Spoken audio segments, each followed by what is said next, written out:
ನಾನಿವತ್ತು ಬಿರಿಯಾನಿ ತಿನ್ನಕ್ಕಂತೇಳಿ ಅಂಕಲ್ ಬಿರಿಯಾನಿ ಸೆಂಟರ್ಗೆ ಹೋಗಿದ್ದೆ. ಸ್ಟಾರ್ಟಿಂಗ್ ಅಲ್ಲಿ ಇವರು ಈ ಬಿರಿಯಾನಿನ ಓಮಿನಿ ಕಾರಲ್ಲಿ ತಂದು ಸೇಲ್ ಮಾಡ್ತಾ ಇದ್ರು. ಕಾಲಕ್ರಮೇಣ ನೀವು ಕೊಟ್ಟ ಪ್ರೀತಿ ಸಹಕಾರದಿಂದ ಒಂದು ಶಾಪ್ನ ಓಪನ್ ಮಾಡಿದ್ದಾರೆ. ಎಲ್ರಿಗೂ ನಮಸ್ಕಾರ, ನಾನು ನಿಮ್ಮ ಫುಡ್ ಇದಿಲ್ಲ. ನಾನಿವತ್ತು ಧಾರವಾಡದ ಹೊಸ ಬಸ್ ಸ್ಟ್ಯಾಂಡ್ ಅಲ್ಲಿ ಅಂಕಲ್ ಬಿರಿಯಾನಿ ಸೆಂಟರ್ಗೆ ಹೋಗಿದ್ದೆ. ಎಲ್ಲರೂ ಕಸ್ಟಮರ್ಸ್ ಅಂಕಲ್ ಬಿರಿಯಾನಿ ಕೊಡಿ ಅಂತ ಕರೆದ್ರಿಂದ ಇವರು ಬಿರಿಯಾನಿಗೆ ಅಂಕಲ್ ಬಿರಿಯಾನಿ ಅಂತ ನೇಮ್ ಕೊಟ್ಟರು. ನಾವು ಸ್ಟಾರ್ಟಿಂಗ್ ಅಲ್ಲಿ ₹100 ಕೊಟ್ಟು ಒಂದು ಫುಲ್ ಬಿರಿಯಾನಿ ತಗೊಂಡಿದ್ವಿ, ಹಾಗೇನೆ ತಾಲಿ ತಗೊಂಡಿದ್ವಿ. ಬಿರಿಯಾನಿ ತುಂಬಾನೇ ಚಿಕನ್ ಸಾಫ್ಟ್ ಕುಕ್ ಆಗಿತ್ತು, ಹಾಗೇನೆ ಈ ರೈಸ್ ಅಲ್ಲಿ ಆರಾಮಾಗಿ 2 ಜನ ತಿನ್ಬೋದು ಅಂತ ಹೇಳ್ತೀನಿ. ತಾಲಿ ಕೂಡ ಓಕೆ ಅಂತ ಹೇಳ್ಬೋದು. ಇಲ್ಲಿ ಬರೋ ಕಸ್ಟಮರ್ಸ್ಗೆ ಟೇಸ್ಟ್ ಬಗ್ಗೆ ರಿವ್ಯೂ ಕೇಳಿದ್ವಿ. Good quality and clean. Yeah, it's 10 on 10. The food is really very nice. Actually, we are from Kerala. It's also tastes like Kerala biryani also. So it tastes good, clean and tasty. Yeah, that's it.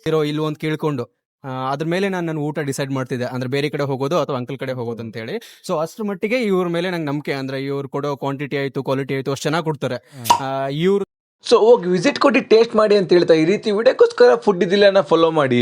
ಹಾಗೇನೆ ನೀವೆಲ್ಲರೂ ನನಗೆ ಕೊಡ್ತಿರೋ support, ಪ್ರೀತಿ, ಸಹಕಾರ ಹೀಗೆ ಇರಲಿ ಅಂತ ಹೇಳ್ತಾ ಮತ್ತೆ ಸಿಗುವ. ಬಾಯ್.